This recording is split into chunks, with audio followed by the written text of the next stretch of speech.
우리 옆에 있는 분들에게 인사할까요? 메리 크리스마스. 우리 뒤에 있는 아이들한테도 메리 크리스마스. 네.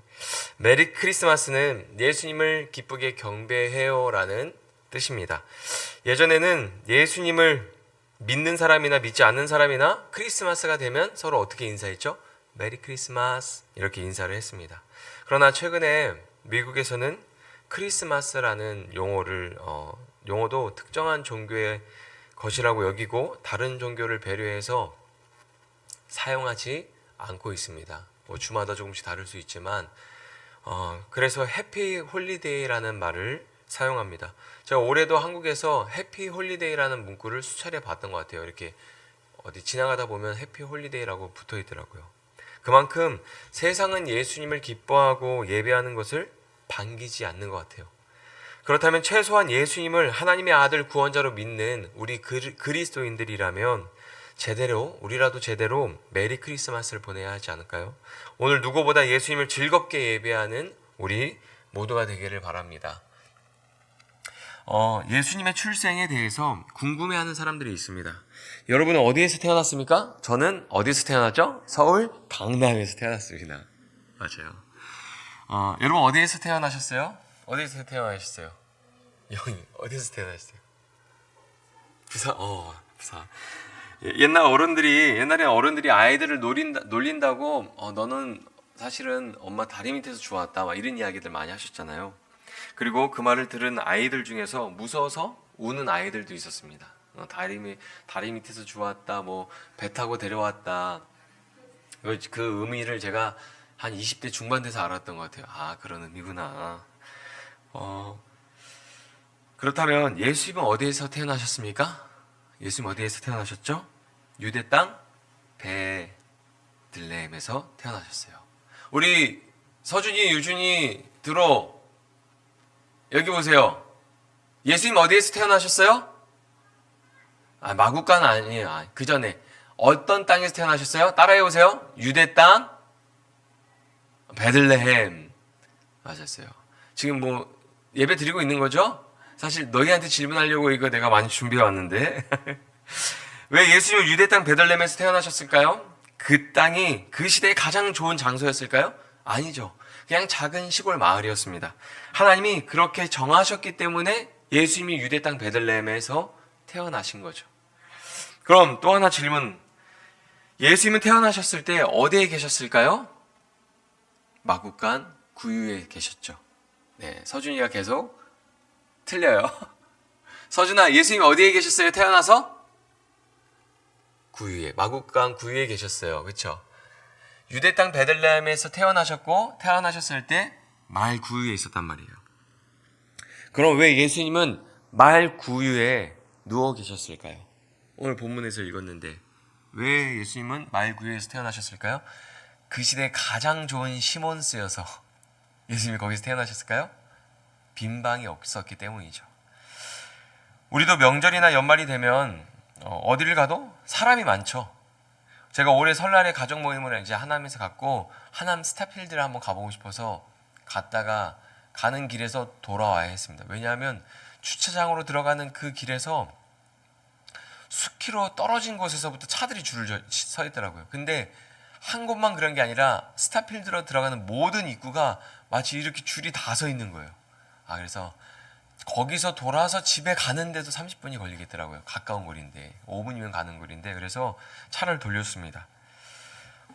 어제도 보니까 저녁에 퇴근해서 집에 오실 때 보니까 평소보다 2배 이상 시간이 걸리셨던 것 같아요. 그리고 어제 저녁에 교회 주변을 보니까 사람이 평소보다 훨씬 많이 모여 있었던 것 같습니다. 뭐 한두 사람씩 모여서 먹던 어떤 가게들을 이제 뭐 술집이나 그런 가게들을 보면은 뭐 10명씩, 8명씩 막 단체로 연말 모임을 하는 것처럼 보였습니다. 베들레헴에 왜 빈방이 없었을까요? 유대인들은 로마의 속국이었습니다. 로마의 통치를 받고 있었습니다. 그래서 세금을 내었는데 로마에 당시 로마 황제는 더 정확하게 인구수를 파악하고 세금을 거두려고 했습니다. 세금을 내지 않고 탈세하는 사람의 수를 줄이기 위해서 이제 호구 조사를 실시하려고 했던 것이죠. 그래서 로마 황제가 호구 조사를 실시하는데 어떻게 실시해요? 모두 다 자기 고향에 돌아가서 신고를 해야 됐던 거예요. 우리나라도 예전에는 행정적인 어떤 것들을 처리하기 위해서 어떤 서류를 떼기 위해서 자기가 태어났던 행정구역에 가야 서류를 뗄 수 있었던 시기가 있었어요.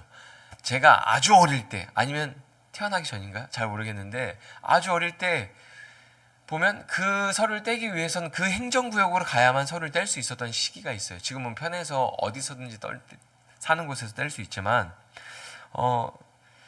그런 것과 좀 비슷하게 생각을 하면 좋을 것 같아요. 여기저기 흩어져 있던 사람들이 작은 마을이었던 베들레헴으로 모이면서 방이 부족한 현상이 발생하기 시작한 거예요. 그래서 예수님이 머물 빈 방이 없었습니다.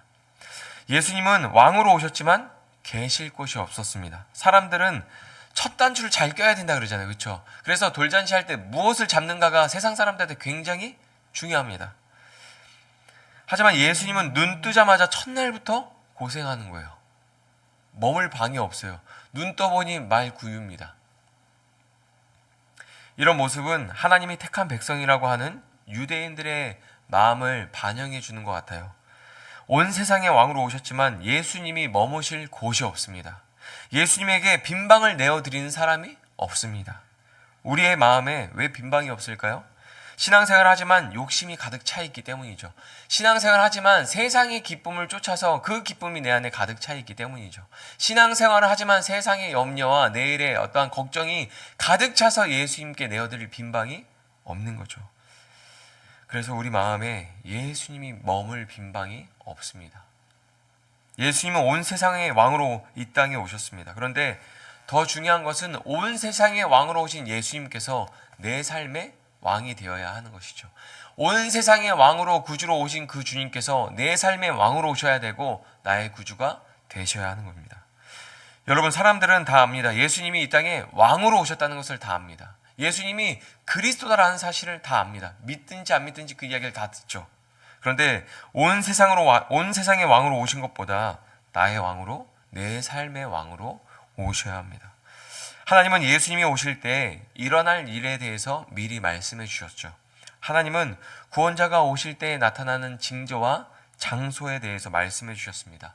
이사야 7장 14절 말씀에 보면 이렇게 기록하고 있습니다. 그러므로 주께서 친히 징조를 너희에게 주실 것이라. 보라, 처녀가 잉태하여 아들을 낳을 것이요 그의 이름을 임마누엘이라 하리라. 아멘. 하나님이 약속하신 징조가 무엇입니까? 어떠한 현상이 일어난다 그랬어요? 처녀가 잉태하는 것인데 그때가 되면 내가 약속한 메시아가 너에게 온 것인 줄 알아라 라고 징조를 말씀해 주셨습니다. 그리고 그 메시아가 어디에 태어날 것을 말씀해 주셨어요? 미가서 5장에 보면 이렇게 기록합니다. 베들레헴 에브라다야, 너는 유다 족속 중에 작을지라도 이스라엘을 다스리는 자가 내게로 나올 것이라. 그의 근본은 상고에 영원히 있느니라. 아멘. 이미 하나님께서는 예수님이 이 땅에 보내시기 전에 예수님이 태어날 때, 예수님이 이 땅에 오실 때의 징조와 장소에 대해서 다 말씀해 주셨습니다. 이 모든 말씀, 하나님께서 약속하셨던 말씀을 지키기 위해서 예수님께서 구원자로 세상에 오실 때 처녀 마리아의 몸으로 오셨고 베들레헴에서 태어나셨던 것이죠. 하나님이 아주 오래전에 말씀하신 대로 예수님이 처녀에게 잉태되었고 베들레헴에서 태어나셨습니다. 하나님은 구약에서 약속하신 것을 지키셨습니다. 이 진리가 굉장히 중요합니다. 하나님은 약속을 반드시 지키시는 분입니다. 하나님은 변함이 없는 분입니다. 그러나 신실함 하나로는 약속을 지킬 수가 없는 거죠. 하나님은 변함이 없으십니다. 하나님은 신실하십니다. 맞아요. 하나님은 신실하신 분이에요. 그런데 그 신실하심 하나로는 약속을 지킬 수가 없죠. 하나님은 모든 약속을 지킬 수 있는 능력이 있는 분이시죠. 하나님이 얼마나 약속을 잘 지키시는 분이기 위해서 오늘 말씀들을 기록한 것이 아니라 징조와 장소를 언급하고 있는 게 아니죠. 하나님을 자랑하기 위해서가 아니라 내가 얼마나 신실하고 능력이 있는지를 드러내기 위해서가 아니라 오래전부터 약속하셨던 메시아가 드디어 왔다라는 것을 전하기 위한 메시지인 것이죠. 그리고 기다리던 기쁜 소식이 우리에게 온 것이죠. 로마 황제가 세금을 더 많이 걷기 위해서 유대인들을 더 괴롭게 하려는 것처럼 보이지만 그게 현실이고 팩트지만 하나님은 그 안에서 큰 뜻을 이루시죠. 하나님이 약속하셨던 그 베들레헴으로 나사렛에서 마리아와 요셉을 베들레헴으로 이동시키셔서 그곳에서 예수님을 출산하게 하시죠. 세상 권세를 누가 가지고 있든지 상관이 없습니다. 때로는 하나님께서 자신의 뜻을 이루시기 위해서 세상의 왕들을 사용하시기도 하시고 정책을 바꿔서도 하나님의 뜻을 이루시는 분이시죠. 그래서 임신한 몸을 이끌고 마리아가 고생하면서 베들레헴까지 왔던 겁니다. 하나님은 어떤 상황에서도 약속을 지키시는 신실한 분이십니다. 그리고 그 약속을 이룰 수 있는 능력이 있는 전능하신 분입니다. 그 하나님을 우리는 전적으로 신뢰해야 하는 것이죠. 예수님이 이 땅에 오신 기쁜 소식을 제일 먼저 들은 사람이 누굴까요? 사가랴 가정을 제외하고 제일 먼저 그 소식을 들은 사람이 누굽니까? 오늘 본문에서 천사들에게 이 땅에 왕이 나셨다라는 소식을 들은 사람이 누굽니까? 목자들이죠. 당시의 목자들은 어떤 추석을 보니까 괄시받는 계층이었다라고 해요. 노숙자들처럼 그렇게 괄시받는 계층이었다고 합니다. 아마도 양을 데리고 나가면 밖에서 야영을 해야 했기 때문에 그런 인식이 생겼던 것 같아요. 그리고 꼭 그런 인식이 괄시받는 계층이라는 인식이 없더라도 중요한 것은 무엇이냐면 천사가 그들에게 예수님의 소식을 제일 먼저 전했다는 겁니다. 하나님을 예배하는 중심지 예루살렘 성전이 아니라 성전 밖에 있는 목자들에게 가서 천사들이 이 땅에 구주가 나셨다고 제일 먼저 그 소식을 전했습니다. 왜 목자에게 제일 먼저 그 소식을 전하셨을까요? 우연히 천사가 길을 가다가 목자를 마주쳐서 너 그거 알고 있냐? 지금 이 땅에 구주가 나셨어! 그렇게 전했을까요? 아니죠. 아마도 하나님의 뜻을 가장 기쁘게 반길 사람들에게 먼저 전하지 않았을까요? 좋은 일이 있으면 누구한테 제일 먼저 이야기하십니까? 좋은 일이 있으면 옆에 있는 사람한테 바로 나 이런 일이 있어 하면서 좋은 일을 바로 이야기하십니까? 아니면 가장 기뻐하고 축하해 줄 사람한테 먼저 이야기하십니까? 가장 축하받고 싶은 사람한테 제일 먼저 말하지 않겠어요? 가장 기뻐하고 가장 공감해줘서 내 이 기쁨을 더 배가되게 해줄 사람한테 먼저 말하지 않겠어요? 그래서 저는 기쁜 일을 항상 먼저 아내한테 말합니다. 그러면 반응이 좋아요. 거의 반청객 수준이죠. 두세 배 막 이렇게 기뻐해줘요. 그럼 이만큼 기뻤던 것도 이만큼 기뻐집니다. 누가복음 2장 13절에서 14절 보면 이런 말씀이 있어요. 같이 읽어볼까요? 시작. 호련히 수많은 천군이 그 천사들과 함께 하나님을 찬송하여 이르되 지극히 높은 곳에서는 하나님께 영광이요 땅에서는 하나님이 기뻐하신 사람들 중에 평화로다 하니라. 아멘. 목자에게 예수님의 탄생 소식을 전하면서 천군 천사가 어떻게 찬양합니까? 하늘에는 하나님께는 영광이요 이 땅에는 평화로다 그렇게 찬양하죠. 이 문장은 교회에 굉장히 익숙한 문장입니다. 그렇죠? 하늘에는 영광이요 땅에는 평화로다. 굉장히 익숙한 문장이기 때문에 우리가 중요한 걸 놓치기가 쉬워요. 이 말씀을 보면 예수님이 이 땅에 오신 사건은 하나님께는 영광이 되고 이 땅에는 평화가 되는 사건인데, 그런데 모든 사람이 평화를 누리는 게 아닙니다. 말씀에 보면 뭐라고 기록하고 있습니까? 하나님이 기뻐하신 사람들 중에 평화로다. 하나님께는 영광이요 이 땅의 모든 사람에게 평화가 아니라 하나님이 기뻐하시는 사람들에게 평화로다라고 말씀하고 있습니다. 하나님이 기뻐하시는 자 중에 평화로다. 여기에서 하나님이 기뻐하시는 자가 누굴까요? 두 가지 의미가 있다고 제가 생각이 되는데, 첫째는 하나님의 은혜를 입은 자를 말하는 것이죠. 하나님의 임재와 영광이 마리에게 덮였던 것처럼 하나님의 은혜를 입은 사람이 평화를 누리게 됩니다. 둘째는 하나님의 뜻을 기뻐하는 자라는 뜻입니다. 하나님이 기뻐하시는 자에겐 평화로다. 이 말 뜻은 첫째, 하나님의 은혜를 입은 자를 말하는 것이고, 둘째는 하나님의 뜻을 기뻐하는 사람을 의미합니다. 목자들은 천사들에게 하나님이 약속하셨던 구원자가 이 땅에 오셨다는 소식을 듣고 달려갑니다. 어디로 달려갑니까? 천사들이 했던 이야기가 사실인지 확인하기 위해서 달려가죠. 그리고 천사들에게 들었던 그 기쁜 소식을 전달하기 위해서 달려갑니다. 이게 단순히 호기심으로 할 수 있는 일이 아닌 거예요. 그들에게 그 소식이 기쁨이 되었기 때문에 그 소식을 가지고 달려가는 것이죠. 그 길을 갈 수 있었던 겁니다. 하나님의 은혜를 입은 자, 하나님의 뜻을 기뻐하는 자들이 하나님이 주시는 평화를 누립니다. 여러분도 이 땅에 오신 예수님이 오셨다는 사실이 기쁘십니까? 성탄절이 기쁘십니까? 기뻐해야 합니다. 그 역사적인 사실이 이 세상 그 어떤 소식보다 기뻐해야 합니다. 누가복음 2장 11절에 이렇게 말씀합니다. 오늘 다윗의 동네에 너희를 위하여 구주가 나셨으니 곧 그리스도 주시니라. 예수님께서 왜 처녀의 몸으로 베들레헴에서 태어나셨습니까? 하나님의 약속을 지키기 위해서입니다. 하나님이 약속하신 그 구약의 언약들을 성취하기 위해서입니다. 그런데 또 하나 이유가 있습니다. 오늘 다윗의 동네에 너희를 위하여 구주가 나셨으니 곧 그리스도 주시니라. 그것은 바로 여러분을 위해서 오셨습니다. 우리가 왜 예수님이 이 땅에 오신 사건을 기뻐해야 합니까?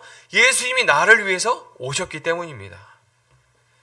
우리 옆에 있는 분들에게 이렇게 인사할까요? 예수님은 당신을 위해서 오셨습니다. 저를 위해서 예수님이 이 땅에 오셨어요. 저를 위해서 처녀의 몸으로, 그리고 작은 시골 마을 베들레헴 땅에서, 그것도 빈방이 없어서 마구간 그 구유 위에서 태어나셨어요. 천사와 목자는 하나님의 뜻을 기뻐했습니다. 그리고 천사가 목자에게 전한 기쁜 소식을 목자들이 다른 사람들에게 전달합니다. 기쁜 소식이 전달될 때마다 하나님이 영광 받으셨습니다. 그리고 그 기쁜 소식이 전달될 때마다 그 땅에 평화가 임했습니다. 이 목자들이 한 이야기를 어떻게 누가가 알고 기록했을까요? 그 소식이 전달돼서 누가가 알게 되지 않았을까요? 그러니까 기록할 수 있었겠죠. 얼마나 많은 사람들에게 이 소식이 전달되었을까요? 여러분, 이 목자들이 전하는 기쁜 소식을 듣고서 누구에게 평화가 임할까요? 하나님의 은혜를 받은 사람, 하나님의 뜻을 기뻐하는 사람이 놀라운 평화를 누리게 되는 것입니다. 목자들은 천사들을 만나고 구유에 누워있는 아기들을 찾으러 갔습니다. 그리고 그 아기를 보고 부모에게 천사들에게 들었던 이야기를 해줍니다. 그리고 어떻게 합니까? 우리가 읽지는 않았지만 하나님께 영광을 올려드립니다. 천사들이 했던 것처럼, 천사들이 목자를 만나서 했던 것처럼 구주가 나셨다는 소식을 전하고 하나님께 영광을 올려 찬양하잖아요. 그런데 이 목자들 또한 구주가 나셨다는 소식을 예수님의 부모님에게 전달한 후에 하나님께 영광을 올려드리는 거예요. 그리고 그 기쁜 소식은 마리아와 요셉에게 평안을 주었습니다. 나사렛 베들레헴으로 오는 긴 여정이 쉽지 않았을 거예요. 보세요. 두 사람 아직 결혼 안 했는데 뱃속에 아기가 생겼습니다. 그리고 이제 요셉에게도 하나님이 요셉에게도 위로를 건네셔서 요셉이 이제는 조용히 그냥 파혼하려고 했는데 하나님의 뜻을 받아들이고 함께 결혼해서 살기로 마음먹고 있는데 갑자기 나사렛에서 베들레헴으로 가야 돼요. 호구조사를 하기 위해서. 그 긴 여정 동안 얼마나 힘들었겠습니까? 내가 지금 그냥 아무 일도 없이 그냥 여자라면, 제가 잘은 모르지만 여자라면 임신하는 것 하나로도 굉장히 혼란스럽고 임신하는 것 하나로도 여러 가지 호르몬의 어떤 작용 때문에 힘들거든요. 근데 그 임신한 몸을 이끌고 오랜 기간 동안 베들레헴까지 이동을 했어요. 얼마나 그 길이 힘들었겠습니까? 하나님께서 분명히 이 땅에 구주 왕이 나신다 그랬는데 그 길은 왕이 가는 길처럼 느껴지지 않잖아요. 고난의 길이고 척박한 길이잖아요. 그리고 딱 왔는데 누가 환영해 주는 사람 아무도 없어요. 다 거절당하죠. 또 빈방 없어요. 죄송합니다. 방이 꽉 찼네요. 계속 거절당하잖아요. 예수님과 함께 하는데 계속 그런 시간들을 보낸단 말이에요. 근데 그때 낙심되고 정말 이 길이 맞나? 정말 하나님이 분명 내가 기쁘게 하나님을 마음속에서 기쁨이 솟아나서 하나님을 찬양했던 마리아인데도 그 길이 괴롭고 힘들었을 거예요. 그러나 목자들이 전해준 기쁜 소식으로 마리아와 요셉은 어떻게 합니까? 다시 평안을 얻는 거죠. 하나님이 함께 하시는 게 맞구나. 이 길이 맞구나. 정말 예수님이 이 땅에 오신 예수님이 하나님이 약속한 구원자구나. 그 소식을 통해서 그 고난의 길, 마음이 낙심되고 좌절할 수 있는 그 길에서 다시 하나님의 평화를 누리게 되는 거죠. 누가요? 마리아와 요셉이 누리는 거예요. 천사들이 전한 소식을 들은 목자들이 그 소식을 전달했을 때 하나님이 영광 받으시고 그 소식을 들은 마리아와 요셉이 평안을 누리게 되는 겁니다. 여러분, 이 땅에 오신 예수님을 기뻐하십시오. 예수님은 나를 위해서, 다른 누구도 아닌 나를 위해서 처녀의 몸으로 베들레헴 땅에서 태어나셨습니다. 예수님은 나를 위해서 눈 뜰 때부터 고생하신 분이에요. 우리 눈 떴을 때 어디에 있었습니까? 최소한 따뜻한 데 있었겠죠. 많은 사람들이 눈 뜨기 전부터 이미 사람들이 막 선물을 막 보내주잖아요. 축하해 하면서 필요한 것들 막 선물 받잖아요. 저는 그런 일들을 자녀를 낳으면서 경험하면서 한 아이가 태어날 때 정말 많은 사랑이 준비된 상태에서 태어나는구나. 근데 예수님은 준비되지 않은 상황에서 태어났어요. 마리아도 준비가 안 됐죠. 아버지 요셉도 준비가 안 됐죠. 베들레헴에 갔는데 방도 준비가 안 됐어요. 예수님은 눈 뜰 때부터 이 세상에 오시고 나서부터 계속 고생합니다. 현재 고난이나 어려움 가운데 있더라도 여러분 예수님을 기뻐하시기 바랍니다. 그 고난과 괴로움에서 예수님의 손을 붙잡고 나오시기 바랍니다. 그리고 즐겁게 예수님을 예배하십시오. 오늘 우리에게 그 예배가 회복되기를 바랍니다. 그리고 하나님은 하나님의 뜻을 기뻐하는 사람보다 더 기뻐하는 사람이 있는데 누구냐면, 하나님의 뜻을 기뻐하는 사람보다 더 기뻐하는 사람은 누구냐면 그 기쁜 소식을 전하는 사람이에요. 천사처럼 목자들처럼 하나님의 기쁘신 뜻을 전하는 사람이 되시기를 소망합니다. 오늘 예배 후에 우리가 노방전도할 때 우리에게 오신 예수님을 기뻐하는 시간이 되기 바랍니다. 이 세상에 구주가 나셨습니다. 아기 예수가 이 땅에 오셨습니다. 메리 크리스마스. 세상에서는 해피 홀리데이를 외칠지 모르지만 우리는 세상에 나가서 메리 크리스마스를 외치면서 그 이 땅에 오신 예수님의 기쁨을 우리가 한 사람이라도 만나서 전할 수 있었으면 좋겠습니다.